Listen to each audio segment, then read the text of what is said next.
साथीहरु नमस्कार।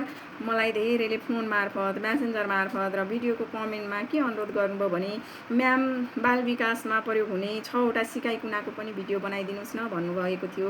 उहाँहरूको अनुरोध अनुसार आज मैले बाल विकास कक्षामा प्रयोग हुने 6 वटा सिकाइ कुना मध्ये गणित कुनाको भिडियो बनाउन जाँदै छु। यो भन्दा अगाडि मैले भाषा कुनाको भिडियो बनाएको थिएँ। जुन मैले आज गणित कुनाको भिडियो बनाउँदै छु त्यो चाहिँ मेरो तालिम मैले पढाउँदाखेरिको अनुभव र मेरो अध्ययनको अनुभवका आधारमा मैले यो भिडियो बनाउँदै छु। मेरो भिडियो बनाउनुको उद्देश्य के छ भने मैले आफूले जानेको कुरा हजुरहरूलाई शेयर गर्न पाऊँ र हजुरहरूले जानेको कुरा लगायत हामीहरूलाई शेयर गरिदिनु भयो भने चाहिँ आउँदै गरेको शिक्षा ऐन छ अब दरबन्दीमा लैजाँदै गर्दा लड्नु पर्यो भने पनि हामीलाई अध्ययनको आवश्यक पर्छ भन्ने हिसाबले पनि मैले चाहिँ आफूले जानेको शेयर गर्ने र साथीहरूले जानेको शेयर गर्नुहुन्छ भन्ने अपेक्षाका साथ भिडियोहरू बनाइरहेको हुन्छु।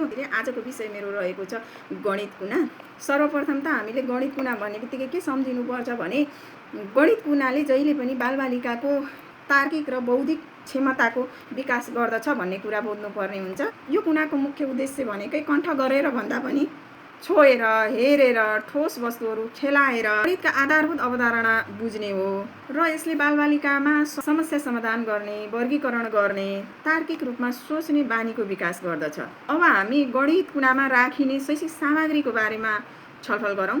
यदि हामीले बाल विकास कक्षामा गणित कुना छुट्याएका छौँ भने सर्वप्रथम 1 नम्बरमा हामीले गन्ती गर्ने सामग्रीहरू राख्नु पर्दछ। जस्तै गन्ती गर्ने सामग्रीमा के पर्दछ भने स्थानीय स्तरमा पाइने ढुङ्गाहरू, काठका टुक्राहरू, बोतलका ढक्कनहरू, अनि गएर फर्सीका बियाहरू आदि चाहिँ गन्ती गर्ने भनेर एउटा ठाउँमा सामग्रीलाई चाहिँ गन्तीका सामग्री भनेर गणित कुनाको एउटा सानो ठाउँमा मिलाएर राख्न सक्दछौँ। त्यसैगरी गणित सिकाइ कुनामा नभई नहुने अर्को 2 नम्बरमा हामीले के राख्न सक्दछौँ भने आकार र ढाँचा।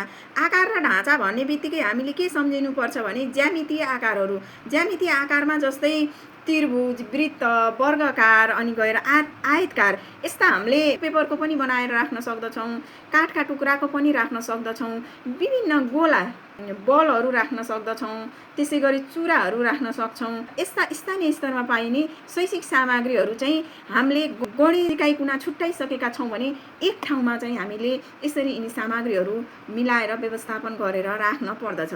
त्यसै गरी हामीले त्यो गणित कुनामा नाप जाँचको सामग्री छ कि छैन भनेर पनि तिनी सामग्री पनि राख्नु पर्दछ। गणित कुनामा नाप जाँचको पनि त्यत्तिकै महत्त्व रहेको छ। नाप जाँच भन्ने बित्तिकै हामीले तराजु, त्यसै गरी फिता, स्केलहरू सम्झिनु पर्दछ। गणित कुनामा यिनी सबै सामग्री भइसकेपछि हामीले 4औं नम्बरमा सङ्ख्या कार्ड, पजल, डोमिनोहरू जस्ता सामग्रीहरू पनि मिलाएर राख्नु पर्दछ। त्यसमा हामीले 1 देखि 10 सम्म अर्थात् 1 देखि 20 सम्म 1, 2, 3 लेखिएका सङ्ख्या कार्ड, चित्र र अङ्क लेखिएको पजल, अङ्क लेखिएको डोमिनो, यसरी चाहिँ हामीले गणित कुनाको सङ्ख्या कार्ड अर्थात् पजल भनेर पनि यिनी सामग्रीहरू व्यवस्थापन गर्न सक्दछौँ या गर्नुपर्दछ। गणित कुनामा नभई नहुने अर्को सामग्री भनेको घडी अर्थात् क्यालेन्डर। घडी अर्थात् क्यालेन्डर भने बित्तिकै हामीले बिग्रिएको घडी हामीले कुट पेपरमा घडीको नै चित्र बनाएर सुईहरू बनाएर त्यो पनि राख्न सक्दछौँ। अनि क्यालेन्डर भन्ने बित्तिकै हाम्रो क्यालेन्डर, मौसम, चाड यस्ता हामीले गणित कुनाको शैक्षिक सामग्रीहरू व्यवस्थापन गर्दा अनिवार्य राख्नुपर्ने हुन्छ। बाल विकासको 6 वटा सिकाइ कुनामा गणित कुनामा हुन पर्ने आवश्यक पर्ने शैक्षिक सामग्री हुन् भने अब यिनी शैक्षिक सामग्रीलाई हामीले शिक्षक र बालबालिकाको माध्यमबाट कसरी क्रियाकलाप गराउने त उनीहरूलाई कसरी सहजीकरण गर्ने भन्ने कुरा पनि म हजुरहरूलाई यो भिडियो मार्फत आफूले जानेको कुरा शेयर गर्न चाहन्छु। गणित कुनामा जहिले पनि बालबालिकाले एकदमै स्वतन्त्र भएर शिक्षकको माध्यमबाट विभिन्न क्रियाकलाप गर्नुपर्ने हुन्छ अर्थात् गराउनुपर्ने हुन्छ। ती क्रियाकलापहरू कर्मसम्म भन्नेछु। अगाडि हामीले भनिएका जति शैक्षिक सामग्रीहरू रहेका छन् गणित कुनामा ती शैक्षिक सामग्रीलाई हामीले कसरी प्रयोग गर्ने त यो कुरा पनि हजुरहरूसँग म शेयर गर्न चाहन्छु। सर्वप्रथम त ती शैक्षिक सामग्रीलाई हामीले बालबालिका सामु वर्गीकरण गर्न सिकाउनुपर्छ। किनकि उनीहरूले वर्गीकरण गर्न जानेको छ कि छैन भनेर हामीले उनीहरूको क्षमतालाई बुझ्नुपर्ने हुन्छ। जस्तै यी सबै सामग्री उनीहरूको अगाडि राखिदिँदा उनीहरूले वर्गीकरण गर्न जान्छन् कि जान्दैनन् त।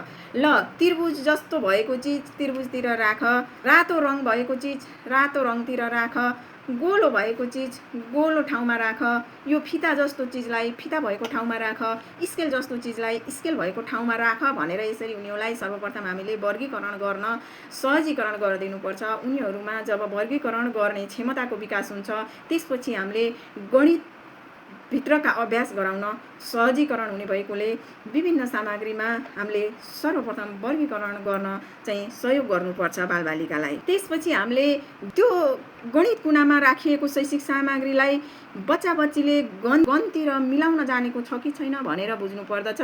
यदि जानिसकेको छ भने ठिकै छ, जानेको छैन भने हामीले चाहिँ त्यो बच्चालाई सहजीकरण गरिदिनुपर्छ। जस्तै मैले 1 देखि 10 या 1 देखि 20 सम्मको सङ्ख्यापत्ति भनेको थिएँ, त्यो सङ्ख्यापत्ति उसले मिलाउन जान्छ कि जान्दैन, 1 देखि 10 सम्म मिलाउन सक्छ सक्दैन, 1 देखि 5 सम्म मिलाउन सक्छ सक्दैन। एउटा सङ्ख्यापत्तिमा 1 लेखिएको छ र उता ढुङ्गा छ भने एउटा ढुङ्गा ल्याएर त्यो 1 लेखिएको ठाउँमा राख्न सक्छ सक्दैन, 2 लेखेको ठाउँमा ल्याएर 2वटा ढुङ्गा राख्न सक्छ सक्दैन, त्यो क्षमताको विकास भएको छ कि छैन भनेर पनि हामीले बुझ्नु पर्दछ।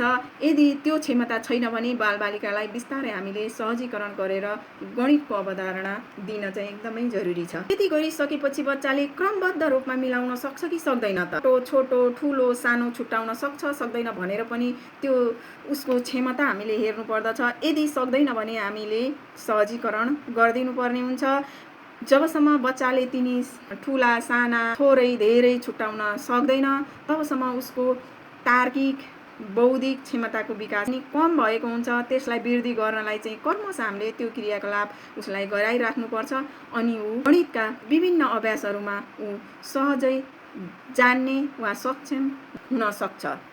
त्यसै गरी हामीले उनीहरूलाई ढाँचा र पहिचानको बारेमा पनि बुझ्नुपर्ने हुन्छ। ढाँचा र पहिचान भन्ने बित्तिकै एकै प्रकारका ढुङ्गा छुट्याउने, एउटै प्रकारका रङहरू छुट्याउने, जस्तै रातो रङको ब्लकहरू छ भने रातो रङ भएको सबै सामग्री चाहिँ त्यो रातो ब्लकमा राख, त्यसै गरी हरियो ब्लक छ भने हरियो भएको सबै सामग्री हरियो ब्लकमा राख भनेर चाहिँ यसरी हामीले उनीहरूको बौद्धिक क्षमतालाई विचार गर्दै बौद्धिक क्षमता वृद्धि गर्नलाई चाहिँ हामीले सहजीकरण गरिदिनुपर्छ भनेर चाहिँ मैले आज बाल विकास कक्षाको सिकाइ कुनामध्ये दोस्रो गणित कुनाको बारेमा भिडियो बनाएर आफूले जानेको कुरा सेयर गरे। हजुरहरूले पनि योभन्दा राम्रो अनुभव छ, राम्रो जान्नु भएको छ भने भिडियो मार्फत पनि सेयर गर्न सक्नुहुन्छ, होइन भने मलाई सल्लाह सुझाव केही थप्न छ भने कमेन्ट मार्फत थप्न सक्नुहुन्छ। मैले बनाएको यो भिडियोमा केही कमी कमजोरी भएको छ र हजुरहरूलाई सुझाव दिन मन लागेको छ भने पनि कमेन्ट मार्फत हजुरहरूले मलाई सुझाव सल्लाह दिन सक्नुहुनेछ। मैले एकदमै सहज रूपमा स्वीकारेर कमजोरी पक्षलाई सुधार्ने कोसिस गर्नेछु भन्दै हजुरहरूलाई यदि मेरो भिडियो मन पर्यो भने लाइक कमेन्ट सेयर गर्न सक्नुहुनेछ। हस्त बाई।